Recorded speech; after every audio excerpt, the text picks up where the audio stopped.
నమస్తే. తెలుగు రాష్ట్రాల్లో పోలీసుల యొక్క దౌర్జన్యాలు రోజురోజుకు మితిమీరిపోతూ ఉన్నాయి. మొన్న తెనాలికి సంబంధించినటువంటి ఘటన మర్చిపోక ముందుకే మరో ఘటన ఇప్పుడు కరీంనగర్ పట్టణంలో చోటు చేసుకున్నది. మరి ఈ పోలీసులందరూ కూడా కొట్టేది ఎవరినాయా అంటే అణగారినటువంటి బిడ్డలను, దళితులను, బీసీలను వాళ్ళు ఇష్టం వచ్చినట్టుగా లాఠీలకు పని చెప్పి కుక్క కంటే అధ్వానంగా కొడుతూ ఉన్నారు. మరి వాళ్ళు చేసినటువంటి తప్పేంటిది? వీళ్ళ ఆస్తిని ఏమన్నా దోసుకున్నారా, లేకపోతే ఏమన్నా మర్డర్ చేసిల్లా, మానభంగాలు చేసిల్లా అంటే అదేం లేదు. సో చేసినటువంటి తప్పే కావచ్చేమో. తెనాలికి సంబంధించినటువంటి ఘటనలో గంజాయి సేవించి కానిస్టేబుల్ కాళ్ళను పట్టుకునేందుకు ప్రయత్నించిండు, కానిస్టేబుల్ను కూడా చంపేందుకు ప్రయత్నించిండు అనేది ఒక పక్కన పోలీసుల వాదన. కానీ ఇది ఏదో మనసులో పెట్టుకొని అక్కడ ఉన్నటువంటి కానిస్టేబుల్ ఒక పకడ్బందీ అయినటువంటి ప్లాన్ చేసి వీళ్ళను అక్రమంగా పోలీసులతోటి కొట్టించేటువంటి ప్రయత్నం చేసింది అనేది బాధితుల యొక్క వాదన. సరే, ఏదేమైనప్పుడు కూడా వాళ్ళు గంజాయి తాగి పోలీసుల మీదకి పోతే వాళ్ళ తప్పే, 100% తప్పే. దాన్ని ఎవరు కూడా సమర్థించరు. పోలీసుల తరపున కూడా మనం ఆలోచించాల్సిన అవసరం ఉంటుంది. గంజాయి తాగింది కాబట్టి వాళ్ళని ఆ విధంగా కొట్టాల్సినటువంటి అవసరం ఉన్నదా? ఆ విధంగా కొట్టాల్సినటువంటి అవసరం అయితే లేదు కదా. సో ఒకసారి చూసుకోవచ్చు వాళ్ళని కొట్టేటువంటి ఆ తీరు ఎంత బాధాకరమో. వాళ్ళని మరి గతంలో చాలామంది సంబంధించినటువంటి ఈ డ్రగ్స్ కేసులో దొరికిళ్ళు, మరో పక్కన చాలా సంబంధించినటువంటి ఇల్లీగల్ సంబంధించిన కార్యకలాపాలలో నేరుగా పట్టుబడి మరి వాళ్ళనేమో ఇడిసిపెట్టినటువంటి పోలీసులు కానీ, అలాగే పోలీసు వ్యవస్థలో ఉన్నటువంటి పెద్దలు కానీ, వాళ్ళకేమో ఈ చట్టాలు వర్తించవు, కనీసం కేసు కూడా ఉండదు వాళ్ళకి. వీళ్ళకి మాత్రం వాళ్ళు చేయనటువంటి నేరానికి వాళ్ళు ఇష్టం వచ్చినటువంటి కొట్టడం. కరీంనగర్ పట్టణంలో వీళ్ళేమో గంజాయి తాగిళ్ళు, గంజాయి మత్తులో పోలీసుల పైకి వచ్చిండ్రు కాబట్టి మేము కొట్టినామని చెప్పేసి వాళ్ళు చెప్తారు. కానీ కరీంనగర్లో చోటు చేసుకున్నటువంటి ఘటన ఏదైతే వెహికల్ చెక్కింగ్లో భాగంగా డ్రంక్ అండ్ డ్రైవ్లో పట్టుబడితే ఆ పక్క కాపీ ఆయన నిలబెట్టి ఆయన దగ్గర ఉన్నటువంటి ఫోన్ లాక్కొని, ఇంట్లో మా భార్యకు హెల్త్ బాగలేదు, ఫోన్ చేస్తే సార్ మెడిసిన్ తీసుకుపోవాలి, కొంత మాకు ఆ ఫోన్ ఇచ్చినట్టు అయితే మా భార్యతో మాట్లాడుతా అన్నా కానీ అక్కడ ఉన్నటువంటి ఒక కానిస్టేబుల్తో పాటు ఓ ట్రైన్ ఎస్ఐ, మరి ఎస్ఐ అనాలన్నా కానిస్టేబుల్ అనాలన్నా లేకపోతే దుర్మార్గుడు అనాలన్నా తెలియదు.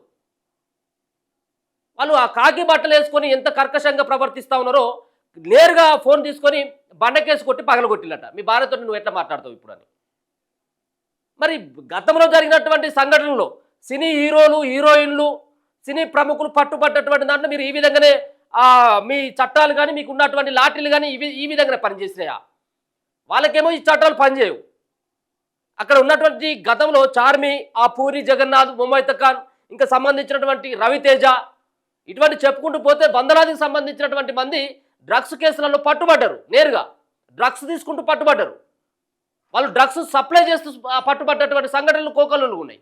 కానీ వాళ్ళపైన చర్యలు ఉన్నాయి, వాళ్ళపైన కనీసం కేసు కూడా ఉండదు. కానీ ఇక్కడ చూస్తేనేమో వాళ్ళు ఇష్టం వచ్చినట్టుగా కొట్టడం. ఈ కొట్టడాన్ని మేము దీన్ని పూర్తిగా వ్యతిరేకించట్లేదు. కానీ ఈ కొట్టినటువంటి తీరు పట్ల వాళ్ళు మీకు చట్టాలు ఉన్నాయి. ఒకవేళ కనుక వాళ్ళు గంజాయి తీసుకొని మీ మీదకి వస్తే కేసులు పెట్టు. మీరు ఏ విధమైనటువంటి సెక్షన్లు వర్తిస్తాయో ఆ సెక్షన్ కేసు పెట్టండి, ఆ వర్తించేటువంటి విధంగా పెట్టండి. కానీ మీరే చట్టాలు చేసినట్టు, మీరే కోర్టులాగా, మీరే జడ్జిలాగా ఈ విధంగా ట్రీట్ చేయడం అనేది ఇది ఖచ్చితంగా కూడా మీ పైన చర్యలు తీసుకోవాల్సిందే. దీనిపైన ఎన్హెచ్ఆర్సీ అలాగే ఎస్సీ కమిషన్ సైతం దీనిపైన సీరియస్ అవుతా ఉన్నది. నీకు ఉన్నటువంటి చట్టం ఏంది? నీకు ఉన్నటువంటి నీ రాజ్యాంగంలో పోలీసులు కొట్టమని చెప్పేసి ఇచ్చేలా నీకు హక్కులు. మనిషి వాళ్ళకపోతుంటే నువ్వు రాక్షసునివా? నీకు ఎవరిచ్చిన ఈ అధికారం? మరి నిజంగా ఇట్లా అనుకుంటే ఆ చార్మిని, మిగతా ఉన్నటువంటి హీరోయిన్లను మరి ఈ విధంగా రోడ్డు మీద కుక్కబెట్టి కొట్టుల్లో ఒకసారి చూద్దాం. ఒక్కరోజైనా మీ యూనిఫామ్ మీ ఒంటి మీద ఉంటుంది చూద్దాం. వాళ్ళకి కనీసం వాళ్ళకి ఒక్కసారైనా కానీ చేతి మీద అయినా లాటుకొని కొట్టిల్లా? గంజాయి తీసుకొని, మత్తు పదార్థాలు తీసుకొని, డ్రగ్స్ తీసుకొని, కోకైన్ తీసుకొని పట్టుబట్టటువంటి వాళ్ళకేమో ఒక రకమైనటువంటి చట్టం. పాపం ఇటువంటి వాళ్ళపై ఇప్పుడు నేనేమంటా ఉన్నానంటే వీళ్ళు చేసిన తప్పు కావచ్చేమో. గంజాయి తీసుకోవడం తప్పే, 100% తప్పే. దాన్ని మనం ఎక్కడ కూడా సమర్థించం. కానీ దీని మూలాలు ఎక్కడున్నాయి అనేది ఒకసారి గుర్తు చేసుకోండి. ఈ మూలాలు ఎవడైతే గంజాయి సప్లై చేస్తూ ఉన్నాడో, ఎవరైతే ఈ గంజాయిని వేరే దగ్గర నుంచి, కోకైన్ వేరే దగ్గర నుంచి ఎవరైతే సప్లై చేస్తూ ఉన్నాడో వాడిని కదా పట్టుకోవాల్సింది ఈ పోలీసులు. వాని పైన కదా ఇట్లాంటి కొట్టాల్సింది. వాడి దగ్గర నుంచో మామూల కోసం ఆశపడతారు. ఈ తాగినట్టు వాడు తాగలేదు తర్వాత విషయం. కానీ ఒకవేళ తాగినట్టయితుంటే పోలీసుల మీదకి వస్తే కొట్టొచ్చు, సెక్షన్లతోటి కేసులు పెట్టొచ్చు. ఈ విధంగా రోడ్డు మీద కూకోబెట్టుకొని ఇటువంటిగో ఈ రాక్షసుడు ఎట్లా కొడతా ఉన్నాడు చూడు. అగో పాప అగో ఎంత ఇబ్బంది పడతా ఉన్నాడు. కాళ్ళ మించి కొడతా ఉంటే ఏడుస్తూ ఉన్నాడు, వాళ్ళకి నడవడం కూడా వస్తలేదు. ఇది ఎవరిచ్చిల్లు ఇది వీళ్ళకు ఇట్లాంటిది? నేనేమంటూ ఉన్నా అంటే ఇదే కాకి బట్టల్లో ఉన్నటువంటి కొంతమంది నేరుగా డిఎస్పీ, ఎస్పీ, కమిషనర్ స్థాయిలో ఉన్నటువంటి వ్యక్తులు సైతం కూడా బల్ల కింద చేతులు పెట్టి లంచాలు తీసుకుంటా ఉన్నారు. మరి అంతకంటే ఇది పాపం అయితే కాదు కదా. మీరు లంచాలు తీసుకున్నటువంటి పోలీసులను ఏ విధంగా బట్టలు ఇప్పి కొట్టాలో చెప్పులిగా. నడి రోడ్డు పైన బట్టలు ఇప్పి కొట్టాలి వీళ్ళను. ఎవరిని? లంచాలు తీసుకున్నటువంటి మొత్తం పోలీసు వ్యవస్థను అనట్లేదు నేను. కొంతమంది నేరుగా పట్టుబడుతున్నటువంటి వాళ్ళకి నేరుగా వాళ్ళు లంచాలు తీసుకొని ఏసీపీ అధికారులకు పట్టుబడుతున్నటువంటి వ్యక్తులు ఎవరైతే ఉన్నారో పోలీసు కాకి డ్రెస్సులు వేసుకొని మరి వాళ్ళపైన కూడా ఇగో ఈ విధంగా నడి రోడ్డు పైన గుడ్డలు ఊడదీసి కొట్టాలా. ఆ విధమైనటువంటి ప్రయత్నం చేయాలి. సామాన్యుల పైన లాఠీలు ఇరగొట్టడం, వాళ్ళపైన ప్రతాపం చూపడం, బడాబాబుల పైన ఏంది బడాబాబుల పైన మీరు తీసుకున్నటువంటి చర్యలేంది? ఇక వీళ్ళనేమో దొరికిందని చెప్పి ఇష్టం వచ్చినట్టు కొడుతుంది. దాని తర్వాత ఇగో పాపం ఇది చూడవచ్చు. ఇక్కడ ఈ సంబంధించినటువంటి కరీంనగర్లో జరిగినటువంటి సంఘటన చూస్తే ఇగో వీడు ట్రైన్ వేసాయనట. ట్రైన్ వేస్తే ఇంకా మొత్తం సగం బట్టలు వేసుకున్నాడు ఇప్పటి వరకు, ఇంకా సగం వేసుకున్నట్ట ఇక లెక్క. గతంలో 10 లాకప్ డెత్తులైనాయి. గత సర్కారు హయాంలో 10 లాకప్ డెత్తులైనాయి. ఇప్పుడు 1-2 సంఘటనలు కూడా ఈ ప్రభుత్వం వచ్చిన తర్వాత కూడా తెలంగాణలో అయినాయి. మరి లాకప్లో వేసి ఇష్టం వచ్చినట్టుగా కొట్టి చంపినటువంటి ఈ దుర్మార్గాలను కాకినాడ ఏం చేయాలి చెప్పండి. ఇక మీరే చెప్పండి ప్రజలారా. నేను ఉన్నటువంటి గంజాయి తాగినటువంటి వ్యక్తులకు ఎక్కడ కూడా నేను వాళ్ళని ఎనకేసుకురావట్లేదు. కానీ గంజాయి తాగడం తప్పే, సప్లై చేయడం తప్పే, ఒకవేళ వాళ్ళ మీదకి వెళ్తే తప్పే. కానీ బహిరంగంగా శిక్షించేటువంటి హక్కు ఆ రాజ్యాంగంలో పోలీసులకు ఎవరిచ్చిల్లు అనేది అడుగుతున్నా. ఇంత నీచులు తయారైపోయిన కొన్ని సంబంధించినటువంటి పోలీస్ స్టేషన్లు కొంతమంది చాలా మంచి వాళ్ళు ఉన్నారు. పోలీసు వాళ్ళు కొన్ని ఏరియాలలో కొన్ని స్టేషన్లలో చాలా మంచి వ్యక్తులే ఉంటారు. అంటే చట్టాలకు అనుగుణంగా పనిచేయాల్సినటువంటి పోలీసులు చట్టాన్ని చేతిలోకి తీసుకొని ఇష్టం వచ్చినట్టుగా కొట్టడం అన్నట్టు ఇది. ఇగో పాపం ఒక కరీంనగర్లో జరిగినటువంటి వ్యక్తిది కనుక చూస్తే పోలీసులు దాడి చేస్తే కర్ణబేరే పలిగిపోయిందట. కర్ణబేరి పలిగిపోయింది. మరి ఎక్కడ కొట్టిన వాడు చెప్పాలి. ఇక కర్ణబేరి పలిగిపోయాడు కొడతాడు. వాడు ఏం చేసిండట అంటే ఇతను దాగిండట. డ్రంక్ అండ్ డ్రైవ్లో దొరికిన వాడు. డ్రంక్ అండ్ డ్రైవ్లో దొరికితే ఇష్టం నీకు డ్రంక్ అండ్ డ్రైవ్లో దొరికితే కొట్టమని చెప్పిండు. ఎవరు చెప్పింది నీకు? ఎవడు వాడు చెప్పింది నీకు? చెప్పు. ఎవడు కొట్టింది? ఇక్కడ ఉన్నటువంటి ఏలు కానిస్టేబుల్ ఒకడు ఆకాష్ రెడ్డి అట, మరో కానిస్టేబుల్, అలాగే ఎస్ఐ కూడా అట. ఏది ట్రైన్ ఎస్ఐ భార్గవ్ అనేటోడు. ఇగో ఇటువంటి దుర్మార్గమైనటువంటి చర్యలకు పాల్పడతా ఉన్నది పోలీసు వ్యవస్థ. అంటే ఫ్రెండ్లీగా అంటే వాళ్ళు వస్తే నేరం చేసి వచ్చినటువంటి వ్యక్తికి కూకోబెట్టి రాచమర్యాదలు చేసి దండలేసి చేయాల్సినటువంటి అవసరం లేదు. ఏ విధంగా ట్రీట్ చేయాలనో రాజ్యాంగంలో ఏ విధంగానైతే ఉన్నదో, చట్టాల్లో ఏ విధంగానైతే ఉన్నదో ఆ విధంగా ఉండండి తప్పించి ఇటువంటి దుర్మార్గమైనటువంటి చర్యలకు పాల్పడి ఇదేంటిరా బాబు, ఇది మనుషుల లెక్కనే ఉన్నారా? మనుషుల లెక్కన కొట్టిల్లా? ఇక్కడ ఒక పశువు కంటే ఇంకా అధ్వానంగా కొట్టిల్లు, కుక్క కంటే ఈనంగా కొట్టిల్లు పాపం వాళ్ళను. కుక్క కంటే ఈనంగా అగో రోడ్డు మీద కుక్క పెట్టి అగో ఈయన ఏం చేయాలి చెప్పాలి ఇప్పుడు.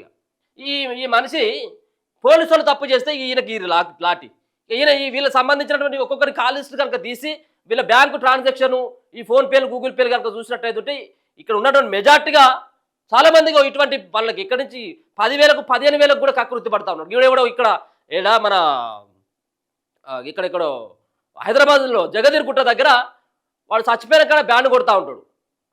చచ్చిపోయినటువంటి శవాల దగ్గర బ్యాండ్ కొడతా ఉంటాడు. ఏది సప్పులు కొడితే ఆ ఉన్నటువంటి ఆ శవం మీద ఉన్నటువంటి పైసలు, లేకపోతే శవం నుంచి ఇట్లా తిప్పించినటువంటి పైసలు తీసుకున్నటువంటి ఆ బ్యాండ్ బాజాంత్రీలు ఎవరైతే వాయిస్తారో, ఆ డప్పు సప్పులు ఎవరైతే వాయిస్తారో వాళ్ళు తీసుకున్నటువంటి ఆ డబ్బులు వాళ్ళ దగ్గర నుంచి కూడా ఇటువంటి ఒక ఎస్ఐ, అక్కడ ఉన్నటువంటి జగదీర్గుట్ట ఎస్ఐ వాడు వాళ్ళ దగ్గర నుంచి కూడా పైసలు తీసుకున్నాడు. ఆ డప్పులు కొట్టేటువంటి వాళ్ళ దగ్గర నుంచి ఈ సౌండ్ వస్తూ ఉంది ఇదేంద్ర అని చెప్పేసి గంత చిల్లర బుద్ధి ఉన్నటువంటి ఎస్ఐలు కూడా పనిచేస్తూ ఉన్నారు. వాడిని ఏం చేయాలో చెప్పండి, మీరే చెప్పాలి. ఆ దుర్మార్గులు ఏం చేయాలా? శవం మీద పైసలు ఎరుకున్నటువంటి డప్పులు ఆడ ఉన్నటువంటి కొంతమంది బ్యాండ్ బాజాంత్రులు వాయించేటోళ్ళ దగ్గర ఇంకా ఇంతకంటే ఎక్కువగా ఆశపడుతూ ఉన్నటువంటి ఈ పోలీసులు ఇంకేమనాలో చెప్పండి. సో వాళ్ళ బతుకు తెరువు కోసం ఏదో పని చేసుకుంటా ఉంటారు. ఆ డప్పులు కొట్టుకొని లేకపోతే ఆ మరి వాళ్ళు కొట్టకపోతే ఇంకెక్కడ నడుస్తుంది చెప్పండి ఇక అది. అటువంటి వాళ్ళ దగ్గర కూడా పైసలు తీసుకుంటారు దుర్మార్గులు ఈ పోలీస్ వ్యవస్థలో ఉన్నటువంటి వాళ్ళు. ఎంత అన్యాయం ఇది.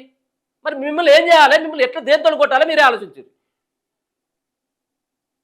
ఇటువంటి ఇదంతా కూడా పాపం పేదవాళ్ళు ఎస్సీ ఎస్టీ బీసీలకు సంబంధించిన ఒక్క రెడ్డి అని ఉన్నాడు దీంట్లో చెప్పండి. ఒక అగ్రకులానికి సంబంధించిన వ్యక్తి ఉంటే ఇట్లా అవుతుందా అసలేగా. ఇగో ఇది చూస్తే మొత్తం ఈనంగా లాటిలు ఇరిగిపోయేటట్టు కుక్క కంటే అధ్వానంగా నాని రోడ్డు మీద కుక్క పెట్టి ఇష్టం వచ్చినట్టుగా కొట్టిలాగో వాళ్ళు ఎంత ఒక్క దెబ్బ వీళ్ళకి తాకాలి. 4 దెబ్బలు ఈయన కొడితే కానీ తెలుస్తుంది అది సంబంధించింది. అది మీరు ఏమైనా మర్డర్ చేసిండా, మానభంగం చేసిండా, లేకపోతే వీళ్ళ ఆస్తి ఎత్తుకపోయిండా, లేకపోతే ఇంకేమైనా చేసిండా, ఏది లేదు. గంజాయి తాగినట్ట తాగడం తప్పే కావచ్చు, కానీ అమ్మినటువంటి సంగతి ఏంది.